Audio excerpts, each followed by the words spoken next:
우리 교회가 그 배밭을 끼고 있습니다. 그래서 이 주위에 보면 배가 어떻게 자라는지를 알 수가 있어요. 제가 이 1년 동안은 아직 가지 않았지만 제가 사과 농사를 졌기 때문에 배 농사도 다름이 없습니다. 겨울에 주인이 가지치기를 그렇게 여러 번 하고 그 다음에 겨울에도 약을 칩니다. 또 이제 봄이 되면 그 거름을 주고 그리고 또 열매를 쏟고 또 봉지를 씌우죠. 농약을 치는 것이 나올 때까지 한 20번 이상 칩니다. 농부가 그렇게 수고하고 모든 과정을 하는 이유는 단 한 가지, 열매를 얻기 위함입니다. 농부가 씨를 뿌리는 것도 열매를 얻기 위함이고 농부가 거름을 주는 것도 열매의 충실함 때문입니다. 농부가 물을 주는 것도 그 열매가 더 커지게 하는 것을 원하기 때문이고 농부가 결국 따는 것도 그 열매를 얻기 위함이지요. 여러분, 우리가 자식 농사를 짓듯이 성경에서 하나님은 농부라고 말씀하십니다. 하나님은 위대한 농부, 우리를 가꾸시는 농부이십니다. 하나님께서도 그래서 바라는 것이 있습니다. 그게 뭐냐면 열매입니다. 하나님의 백성들에게 바라는 것이 열매. 그 열매가 뭘까요? 선한 삶이에요.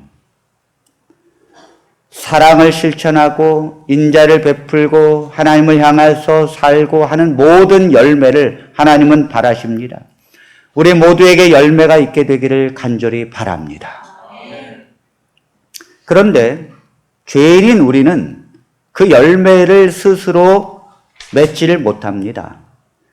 우리는 선한 삶을 살 수 있는 존재가 아닙니다. 우리는 선한 삶을 사는 것은 우리에게 불가능합니다. 우리 스스로 하는 것이.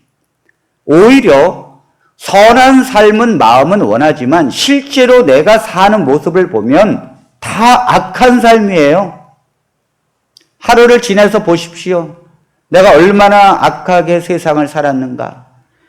여러분, 우리가 말을 하는 것도 처음부터 끝까지 얼마나 많은 말을 합니까? 그런데 나는 막 악한 말을 해요. 의심을 하는 것도 악한 말이요. 걱정을 하는 것도 악한 말이요. 내가 정말 남에게 위로를 주지 못하고 사실을 말하는데도 그건 악한 거예요. 다른 사람들에게 얼마나 그것이 정죄가 됩니까? 여러분, 세상에 제일 재미난 것이 뭔가 하면 남 흉보는 일이에요. 이 며느리들은 모여서 그 시어머니 흉볼 때 커피 한 잔 마시면서 며느리들이 모여서 시어머니 서로 흉볼 때 시간 가는 줄 모릅니다, 여러분. 이렇게 사람들은 정죄하고 말을 하고 남을 정죄하고 또 악한 말을 하는 것이 너무도 익숙해져 있다는 것입니다. 우리 부인께서는 이제 남편에게 바가지를 내가 긁지 말아야지 결심을 수도 없이 합니다. 내가 칭찬하면서 살아야지, 오늘도 말씀 듣고 그렇게 살아야지, 그렇게 생각하지만 하루를 지나고 보면 자기도 모르게 바가지를 긁고 있어요. 제가 한 집사님하고 상담을 이렇게 해보면, 집사님, 그래서 그렇게 하면 안 되고요, 남편에겐 이렇게 하셔야 합니다. 그러면 또 막 이야기하셔요. 자기는 바가지를 절대 안 긁는데요. 그러면서 하는 말이 제가 들어볼 때 거의 바가지를 긁는 말로 쭉 하거든요. 집사님, 제가 그것이 바가지 긁는 거예요. 모른다는 거죠. 여러분, 학교에서 그렇게 아이들에게 선한 삶을 살려고 해도 아이들은 그게 안 되는데 악한 말을 하는 것은 누가 가르쳐주지 않아도 잘합니다.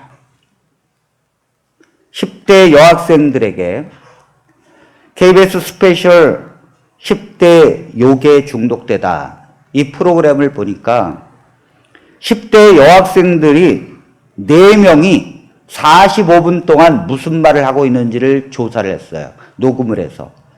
여학생 4명이 10대 여학생 중고등학교 아이들이 모이면 그 아이들의 말하는 거에 욕이 얼마나 포함되어 있을까? 제가 바로 이어서 하면 문제가 되니까 좀 띄어서 제가 나라고 하는 건데, 이게 45분 동안 아이들이 이야기하면서 몇 번 나오는가 하면 102번이나 말합니다. 이게 아니면 말의 대화가 안 돼요. 이 말이 반드시 나와야 합니다. 그 다음에 거기 미가 있는데 가운데가 있고 그 다음에 연이 있어요. 이건 여러분들이 뭔지 아십니까? 그 정도로 잘 알아요, 여러분들이. 다 알잖아요. 그게 무슨 말인지. 그러니까 이런 대화, 미, 그 다음에 친이죠.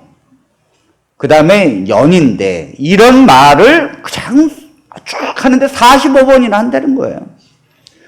근데 이게 누구를 먼저 모욕하면서 말을 하는 게 아니에요. 그냥 일상 대화입니다, 대화. 그 다음에 무슨 발이라고 말하는데, 그게 바로 이제 시죠, 시. 여러분, 여학생들이, 그렇게 이쁜 여학생들이 시, 그 다음에 발을 너무도 많이 하는, 48번이나. 그러니까 이게 그냥 말하겠어요? 한번 말할 때마다 침을 뱉으면서 말하겠죠? 네, 침을 탁 뱉으면서 이런 말 또 하겠죠? 그 다음에 지랄 또 뭐 하네죠. 이런 것이 이 아이들에게 쭉 있어. 그 다음엔 제가 뭐 이름도 잘 모르겠어요. 이 욕의 종류가 너무 많아가지고. 왜 이렇게 아이들은 가르쳐 주지 않아도 이런 걸 잘 배웁니까? 우리가 죄인이기 때문입니다. 죄인이기 때문이에요. 죄의 습성을 가지고 태어나기 때문입니다. 그런데 이런 죄인이 어떻게 변화될까요? 복음은 사람을 변화시킵니다. 따라서 해보겠습니다. 복음은 사람을 변화시킵니다. 지난 수요일에 제가 무슨 말씀을 드렸는가 하면, 아직도 당신은 변화되지 않았다고 믿습니까? 여러분, 우리는요, 개벽이 천지가 되도록 변화된 거예요. 십자가에서 우리 자신의 자아가 죽었다잖아요. 그리고 예수님께서 부활하실 때 내가 하나님의 자녀로 다시 태어났답니다. 천지가 개벽한 거예요. 내가 죽었다가 다시 태어났다고 성경은 말하니까 예수님 한 번 믿는 것으로 내 인생이 바뀌어진 거예요. 오늘은 그렇다면 그 다시 태어난 하나님의 자녀가 어떻게 변화되는 삶을 실질적으로 살게 되는가? 어떻게 선한 삶으로 내가 열매를 맺으면서 살 수 있는가? 이거죠. 군인이 되었으니까 어떻게 군 생활을 잘할 수 있을까? 어떻게 모범적으로 살 수 있을까? 여러분, 사람들은요, 이 선한 삶을 살기 위해서는 교육을 잘 받아야 된다고 생각했어요. 그러나 그것이 빗나갔습니다. 예전에 교육받지 못한 세대가 훨씬 더 선한 삶을 살고, 요즘 많이 배웠다고 하는 사람들, 여러분, 인터넷으로 원조교제하는 사람들이 누군지 아십니까? 다 지식인들이에요. 의사, 심지어 변호사, 심지어 선생님, 정말로 공부 많이 하는 사람들이 원조교제 1순위라는 거예요. 이건 통계적으로 나와 있어요. 그러니까 많이 배운다고 선한 삶을 사는 것이 아니에요. 오히려 교육을 너무 많이 하는 그 학교에서 사람들은 욕을 배우고 왕따를 배우고 경쟁을 배우고 시기 질투를 배웁니다. 안 된다는 거예요. 교육을 통해서 배우는 게 아니라는 거예요. 그렇다면 오늘 우리는 그 선한 삶의 열매를 무엇으로 얻습니까? 네, 하나님의 복음의 은혜와 성령의 인도하심으로 변화되는 거예요. 복음의 은혜와 성령의 인도하심. 하나님의 은혜가 우리를 선한 삶으로 변화시켜 간다고 하는 것입니다. 여러분, 율법주의의 신앙을 하고 있는 사람이나 저희처럼 은혜의 복음을 믿는 사람이나 똑같이 원하는 것은 열매입니다. 선한 열매를 맺느냐예요. 그런데 그 동기와 과정은 천지 차이로 달라요. 율법주의 신앙을 하고 있는 사람은 선한 열매로 가는 길이 율법에 말하니까 가는 거예요. 그것이 하나님의 율법이니까 가는 거예요. 하나님의 계명이니까 그렇게 가는 거예요. 그런데 은혜의 복음을 믿는 사람은 율법이니까 가는 것이 아니라 하나님의 은혜가 나의 심령을 변화시키기 때문입니다. 그래서 그런 열매로 가는 거예요. 전혀 다르다는 거죠. 하나님의 율법 속에 율법주의 신앙을 하는 사람은 십계명이 나와 있으니까 당연히 그렇게 살아야 된다는 거예요. 그러니까 율법이 동기와 과정의 원인입니다. 하나님의 계명과 말씀에 그렇게 나와 있으니까 당연히 그렇게 가야 된다는 거예요. 그러나 하나님의 은혜의 복음을 붙듣는 사람은 하나님께서 그 말씀을 주니까 눈물을 흘리고 감동이 이루어집니다. 그리고 그렇게 살고 싶어집니다. 그래서 내 심령에 변화가 와요. 나도 모르게. 그래서 자원함으로, 마음의 우러남으로 하나님의 길에 열매를 맺는 거예요. 전혀 과정이 다르다는 거예요. 전혀 다른 거죠. 그러니까 율법주의 신앙을 하는 사람들은요, 맨날 결심을 해. 아, 내가 계명대로 살아야지. 그리고 또 고집도 있습니다. 신념은 대단합니다. 이것이 이끄는 거예요, 율법주의는. 그러니까 수없이 신념, 순교도 합니다. 안식일 하나 때문에 순교도 한다고요. 모든 걸 포기해요. 이 신념과 고집과 율법이 인도하는 거예요. 그러나 은혜는 그렇지 않아요. 은혜는 감동이 있고, 은혜는 내 마음의 심령의 변화가 이루어지고, 은혜는 하나님을 향해 살고 싶어. 누가 시켜서가 아니에요. 우러남으로 되는 거예요. 아멘입니까? 누가 더 행복할까요? 누가 더 선한 열매를 많이 맺을까요? 중요한 것은요, 하나님이 기뻐하시는 그 열매는 하나님의 은혜의 복음에 의지하여 살아가는 열매를 기뻐하십니다. 학생도 두 종류가 있습니다. 한 학생은 모범생입니다. 이 모범생은 왜 모범생인가? 선생님께서 말씀하셨으니까 하는 거예요. 선생님께서 청소하라고 하니까 하는 거예요. 선생님께서 오늘 숙제 해오라고 했으니까 하는 거예요. 모범생은요, 이유가 없어요. 선생님 말씀하시니까 하는 거예요. 그런데 은혜의 사람은 뭐냐면 말썽을 피워요. 맨날 숙제도 안 하고 그래요. 그런데 선생님께서 그 아이의, 그래가지고 이제 가난해서 등록금을 못 내려고 이제 낼 형편이 안 되니까 학교를 그만둔다고 어느 날 나오는 거예요. 말썽만 부리죠. 공부도 안 해오죠. 숙제도 안 해온 아이가 학교를 그만둔다니까 선생님 편에서는 어쩌면, 야, 이거 알턴, 가시가 빠지니까 좋을 수도 있는데, 이 선생님이, 아휴, 그러느냐 하면서 선생님이 아르바이트를 해가지고 이 아이의 등록금을 내줬어요. 이 아이가, 아니, 선생님이 나를 어떻게 등록금을 내줬어요? 그래, 내가 냈으니까 걱정 말고 다니라고. 이 아이가, 야, 어떻게 선생님이 내 등록금을 내주느냐. 그래서 마음의 변화가 일어나는 거예요. 감동이 일어나는 거예요. 그래서 선생님이 저기 오면 가까이 가서 선생님 가방 이리 주세요 하면서 가방 갖고 가는 거예요. 이거 누가 시켜서 되는 게 아니라고요. 선생님이 또 물 마시고 또 이렇게 해라고 또 물도 갖다 드리고, 선생님 그 책상에 꽃병 갖다 드리고, 이게요, 누가 시켜서 되는 게 아닌데 은혜를 받으니까 자기도 모르게 하고 싶어지는 거예요. 자, 모범생과 은혜 받은 학생이 30년 뒤에 동창회가 있습니다. 누가 더 선생님을 보고 싶어 할까요?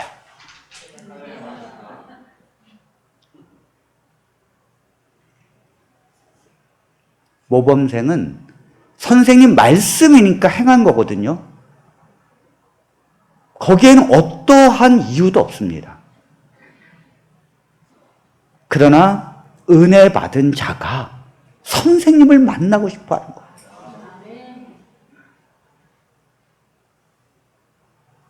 선생님도 마찬가지예요. 모범생은요, 기억도 별로 없어요. 그런데 그렇게 속썩이고 그러는데 은혜를 끼친 자, 그래서 그가 어떻게 변했을까? 이 선생님이 너무 보고 싶은 거예요. 너무. 그러다가 동창회 만나면 그러잖아요. 너 그렇게 말씀 부리더니 네가 어떻게 공무원이 됐냐? 야, 네가 어떻게 학교에서도 싸움만 하고 그러더니 네가 어떻게 그렇게 사장님의 부인이 됐냐? 너무 보고 싶은 거죠. 다르다는 거예요. 그러니까 하나님께서 우리에게 주신 최고의 선물이 뭐냐면 하나님의 은혜입니다. 복음의 은혜라고요. 은혜는 자격이 없는 사람에게 하나님께서 조건을 갖지 않고 일방적으로 하나님이 주시는 것이 은혜입니다. 하나님이 그리스도께서 십자가에서 내가 하나님을 알지도 못하고 난 죄인인 상태에서 우리 김세영 선생님처럼 하나님을 알지도 못했는데 2000년 전에 그분의 죄를 위해서 십자가에서 죽으신 거예요. 이게 얼마나 큰 은혜입니까? 우리는 그걸 알지도 못하고 오히려 하나님이 없다고 하면서 살았어요. 우상 숭배하면서 살았다고요. 그런데도 하나님께서 은혜로 우리에게 죄를 갚아주셨다는 것입니다. 그러니까 이 은혜가 정확하게 제시되어지고 그 은혜가 이 죄인의 심령을 쪼개게 되면 변화가 일어나는 거예요. 변화가. 로마서 6장 1절로 2절에 있는 말씀입니다.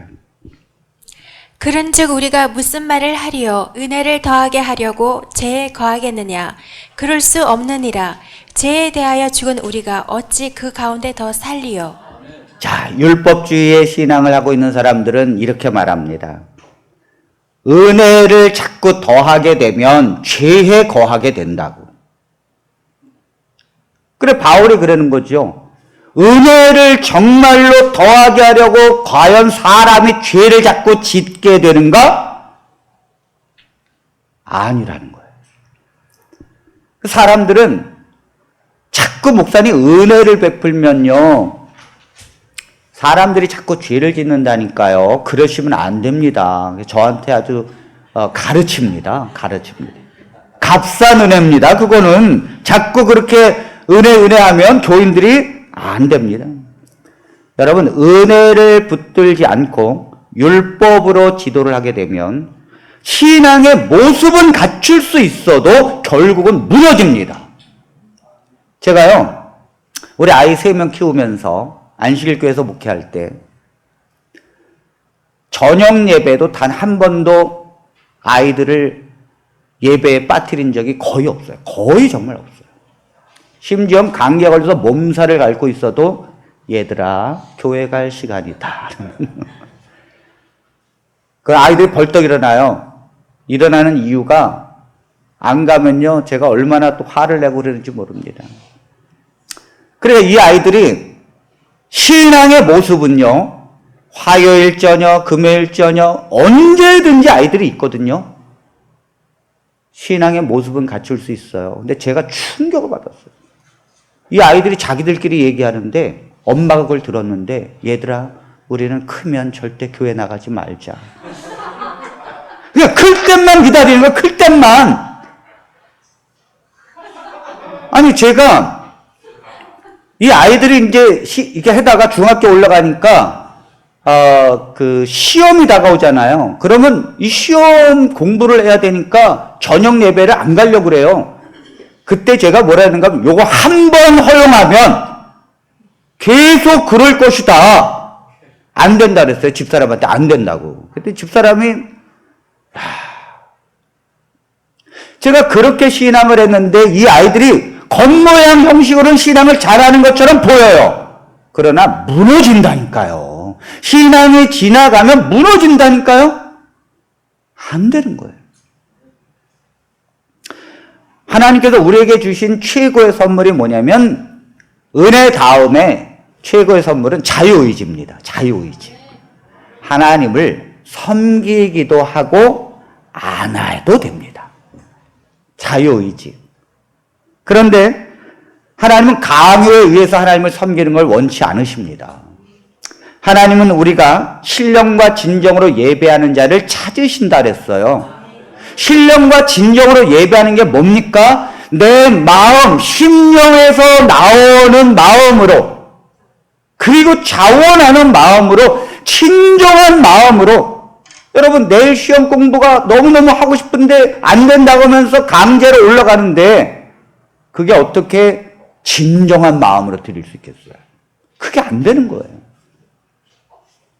그러니까 제가 안식일교회 있을 때 교회에 이렇게 사람들이 있으면요, 제가 아무리 여기서 웃고 그 다음에 해도 성도들은요 거의 이래요. 이렇게 웃다가 이제 제가 막 이렇게 성도들을 좀 어떻게 좀 이렇게 은혜를 끼치려고 하면 이래요. 이게 이 마음은 아닌 거예요. 마음은. 왜? 오늘도 오면서 이 율법적인 신앙 속에서 부인과 싸우면서 왔거든요.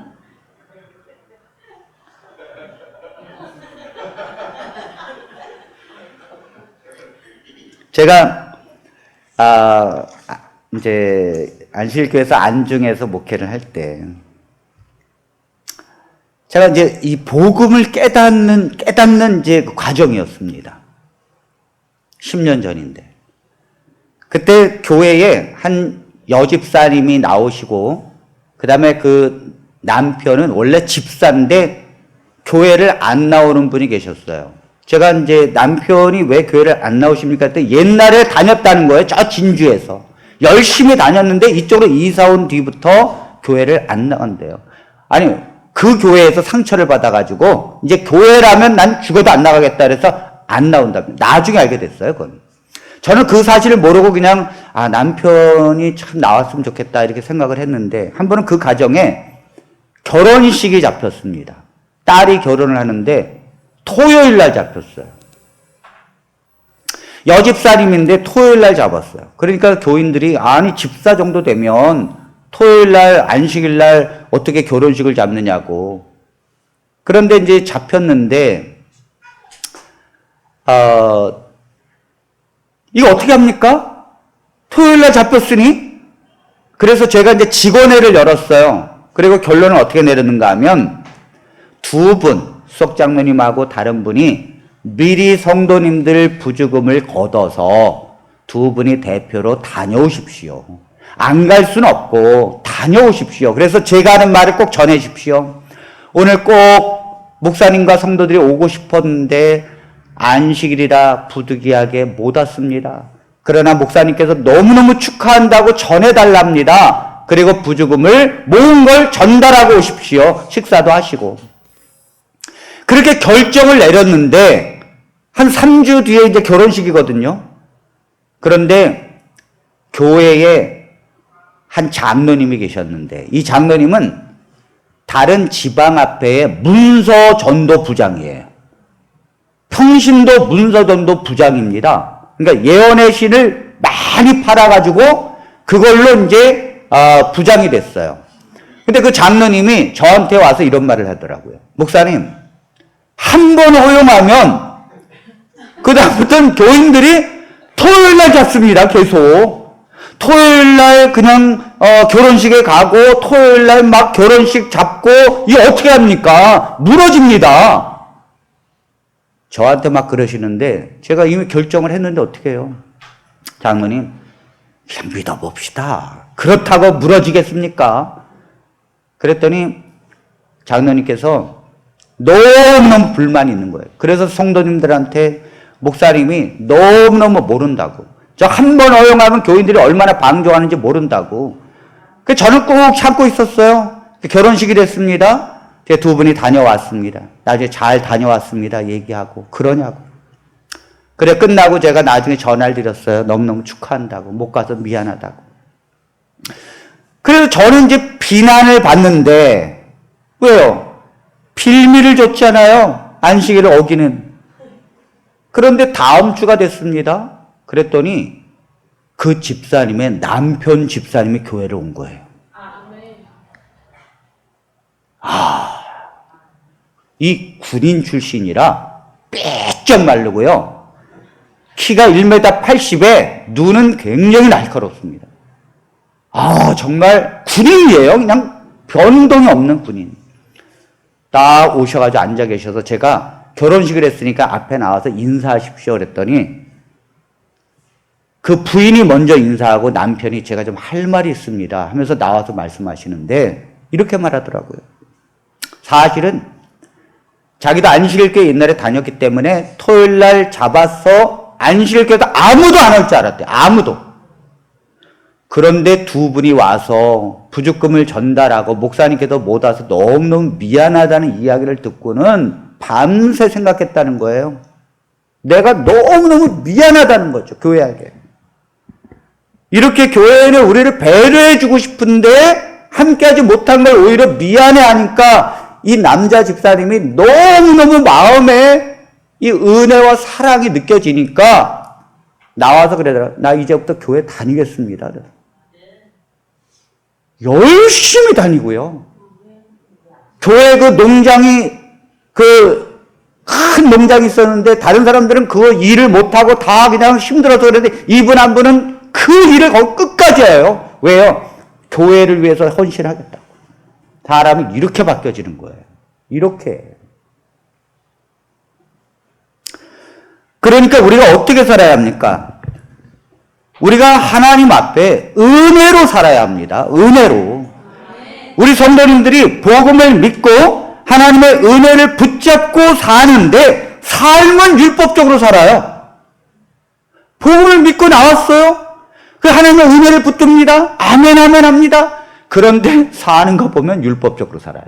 아직 이 마음과 몸이 율법의 지배를 받고 살아요. 거기 아직도 젖어 있어요. 그래서 그걸 누가 아는가 하면 그 가족들이 압니다. 가족들이.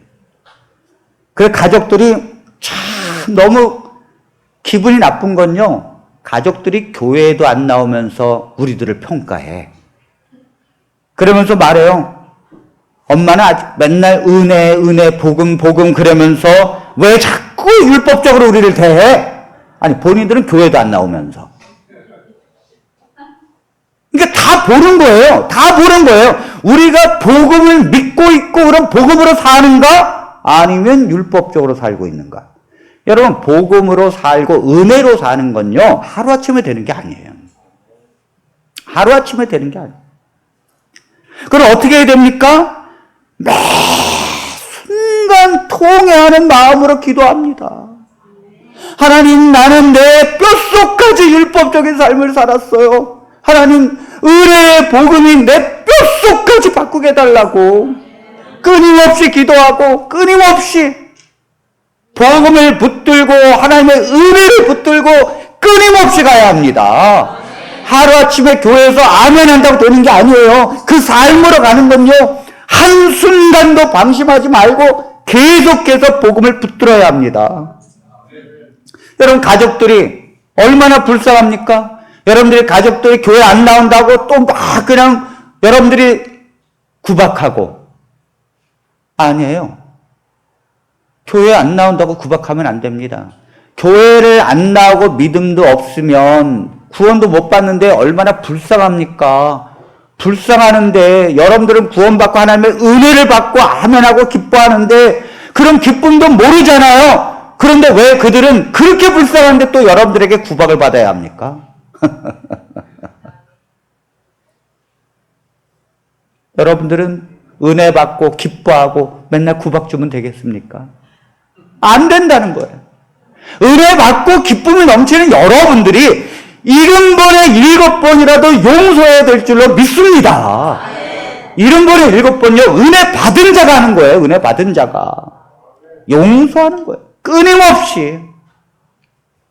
여러분, 빗방울도 작은 거지만 계속 내리게 되면 바위도 가르는 거예요. 여러분, 운전하다가 이 운전수가 안전벨트를 딱 매는 것은 두 가지 이유 때문입니다. 안전벨트를 매게 하려면, 안 매는 사람에게 안전벨트를 매게 하려면 첫 번째 방법이 뭐냐면 안전벨트 미착용에 대한 벌금을 한 30만 원 올리는 거예요. 너무 지금 작아요. 한 30만 원 딱 올리면 여러분들 다 맵니다. 이거 불편하지만 다 매요. 벌금이 딱 올라가니까. 그래도 안 되는 분들 한 100만 원 올리면 됩니다. 그 다음에 그렇게 해서 안전벨트를 매고요. 두 번째 방법은 교통경찰의 은혜입니다. 우리가 타고 가다가 안전벨트를 안 매가지고 딱 걸렸어요. 그럼 막 두근두근 하잖아요. 두근두근. 아니, 그 20대밖에 안 되니까 의경인데도 왜 이렇게 두근두근해? 아유, 저는 한번 걸리면 막 두근두근해. 그런데 딱 걸렸는데 경찰이 면허증 주십시오. 그럼 줘야 되잖아요. 주면서 죄송합니다. 그랬더니 딱지를 딱 끊다가 딱 끊으려고 딱 됩니다. 그러다가 일단 딱 내려놓습니다. 요러면 용서해주는 경찰이에요. 이걸 내리는 사람은. 네, 아시겠습니까? 이거를 딱 잡고 있다가 계속 이렇게 하면서 자 빨리 이렇게 면허증과 함께 이렇게 계속 이건 용서 안 되는 거예요. 그런데 이렇게 하다가 딱 내려서 얘기를 하는 사람은 용서가 되는 거예요. 딱 내리더니 안전벨트는 선생님의 안전을 위해서 매는 것입니다. 안전벨트를 꼭 매시고 가십시오. 이번 한번 용서해 드립니다. 그래도 보내요. 아멘입니까? 그런데 이제 너무 기분이 좋아가지고 야, 오늘 참 너무너무 기분 좋다. 안 맵니다. 그냥 가요. 한 10분 가다가 저기서 또 경찰이 또 잡네. 아니, 오늘따라 왜 이렇게 경찰이 많아? 그래, 경찰이 또 잡아요. 안전벨트 미착용입니다. 야, 제가 10분 전에 걸렸는데 은혜 받고 안 맸잖아요. 이 사람은 오토바이 딱 타고 딱 세워놓고 잡는 사람인데 한 40, 50대 된 아주 안경 딱 까만 안경 쓰고. 얼마나 무서워요? 더 무섭죠. 근데 또 말합니다. 안전벨트를 매셔야 합니다. 선생님. 점잖으신 분이 어떻게 안전벨트를 안 매십니까? 꼭 매십시오. 아이들도 뒤에 탔는데 다 매야 합니다. 그 주의를 주고 이번엔 꼭 그렇게 하니까 다음부터 꼭 그렇게 하십시오 하면서 은혜를 베풀었어요. 아멘입니까? 그렇게 10번을 베푼다고 생각해 보세요. 누가 안전벨트를 안 매고 다닙니까?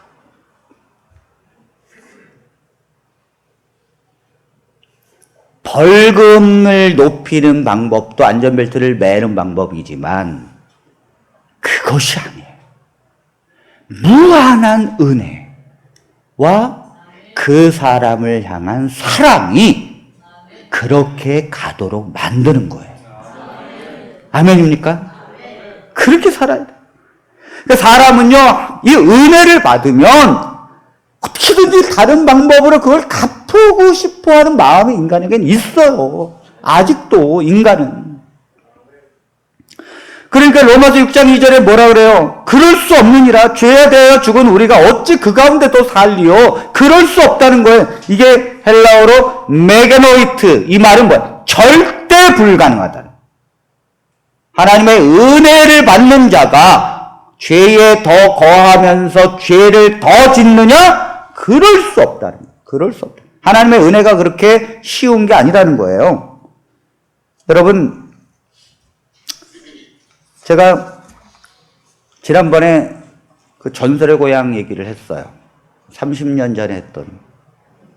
거지가 죽고 싶어 안달이었는데 상다리 휘어지게 차려주니까 내가 죽긴 왜 죽냐. 이렇게 쥐구멍도 볕들 날이 오는데.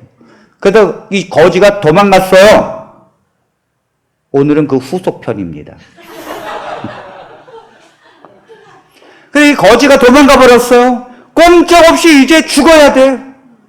그런데 이 구두쇠에게는 효심이 지극한 딸이 있었어요. 이 외동딸이 효심이 지극한데 이 딸이 벙어리야. 말을 못해. 그러니까 이 아버지가 이 어릴 때부터 말을 못하는 이 딸을 보고요, 어떻게 이런, 죄송합니다, 병신이 태어났냐 하면서 구박을 하고 사람 취급을 안 하고 욕을 하고 때리고, 왜? 너 같은 게 태어나가지고 내 얼굴에 먹칠을 한다고. 그런데도 이 딸은요, 아버지를 한 번도 미워하지 않아요. 나를 낳아주셨으니까. 그런데 이 아버지가 이 저승사자에게 죽는다는 걸 듣고 대신 죽을 사람을 찾는다 그래가지고 그걸 듣고만 있다가 마지막 희망 거지가 도망가니까 아버지 방에 와서 말합니다. 아버지, 제가 아버지 대신 죽게 해주세요. 제발 아버지 대신 제가 죽게 해달라. 이 구두쇠가 아버지가 이 딸을 어릴 때부터 때리고 구박하고 내 눈에 띄지 말라 하면서 막 그렇게 괄시를 했는데 이 딸은 아버지 대신 죽게 해달라고요. 근데 그게 말을 못하잖아요. 그러니까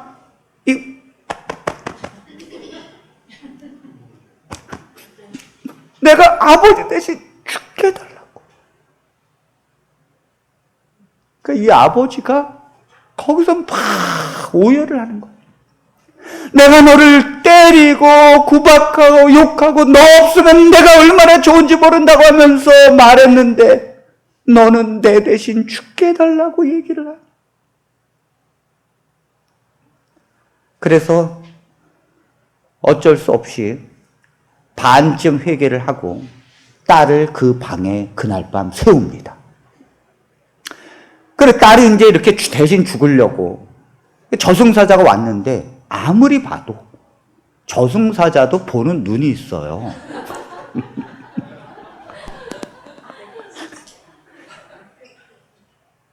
아무리 봐도 여자야.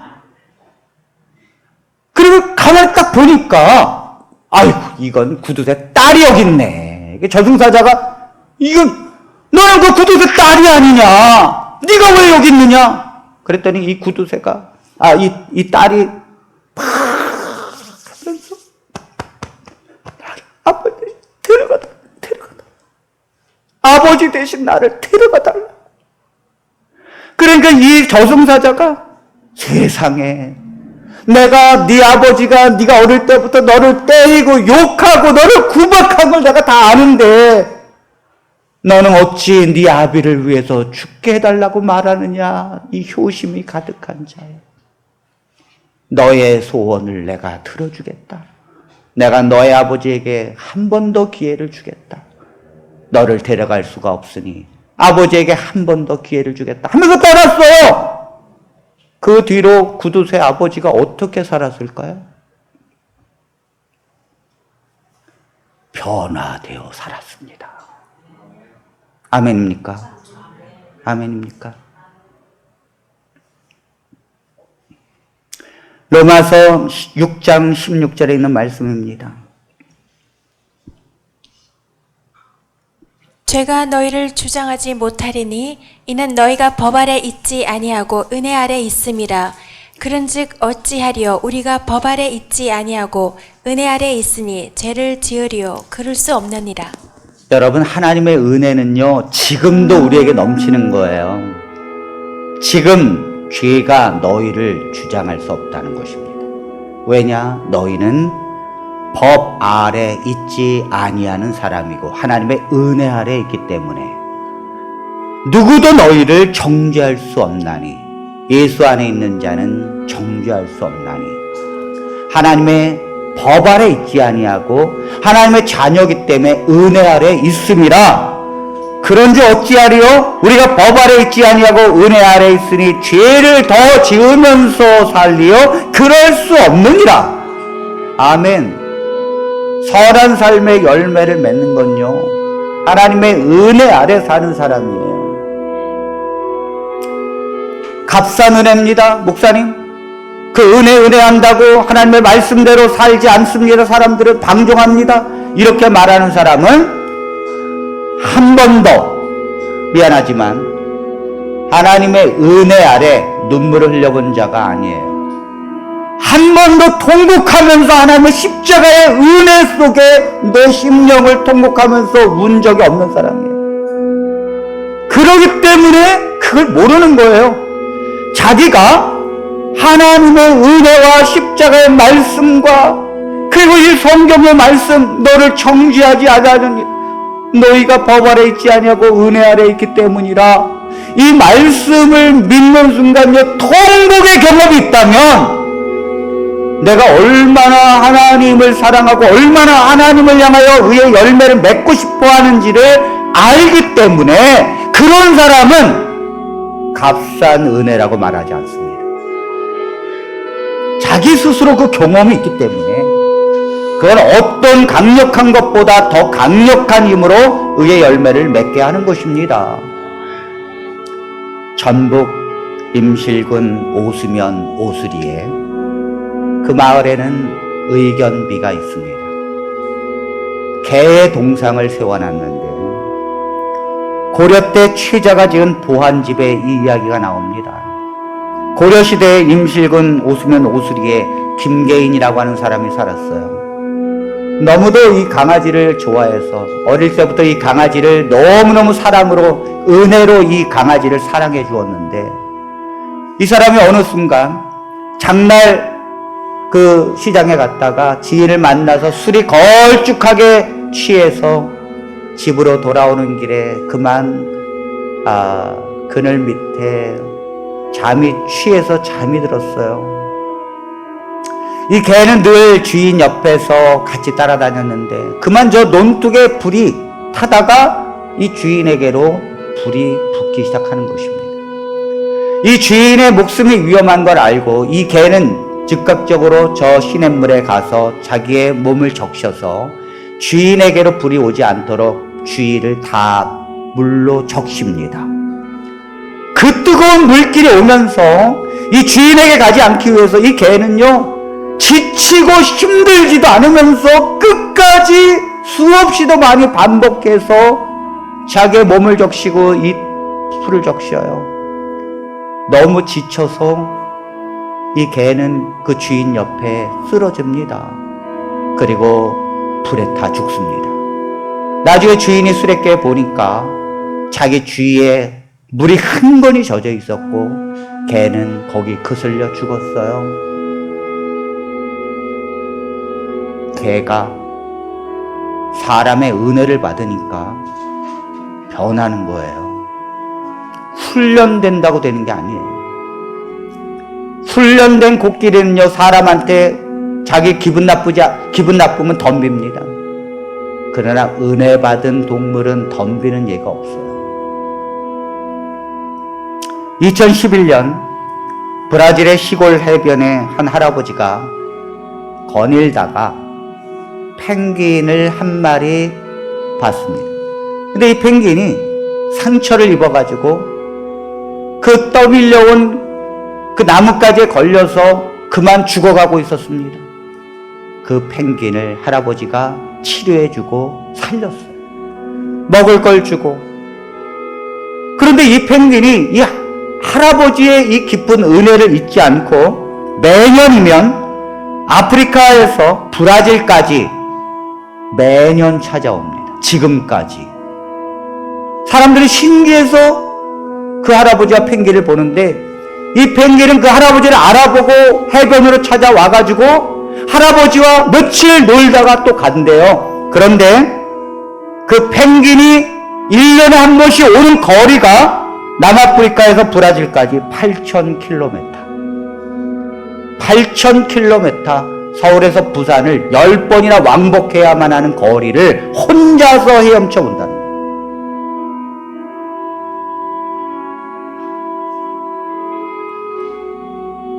미물도 은혜가 그 미물의 인생을 바꿔버립니다. 하물며 하나님의 백성이 하나님의 은혜를 붙드는 자가 선한 열매를 맺지 않을 수는 없는 것입니다. 오늘 이 시간 하나님 앞에 풍성한 열매를 맺으시고 오늘도 이 은혜를 붙드십시오. 이 은혜 속에 사십시오. 그 그리고 이 은혜를 흘러나가게 하십시오. 내 몸이 죽어서 내 몸이 뼈가 되고 내 몸이 가루가 되어도 내 안에서 흘러가는 건 하나님의 은혜라. 용서하고 사랑하고 십자가에서 내게 주신 하나님의 은혜를 내 가족과 내 이웃과 내 사람들에게 흘러넘치게 하는 여러분들의 빛과 소금이 되는 놀라운 축복의 삶이 이루어지기를 바라면서 말씀을 마칩니다.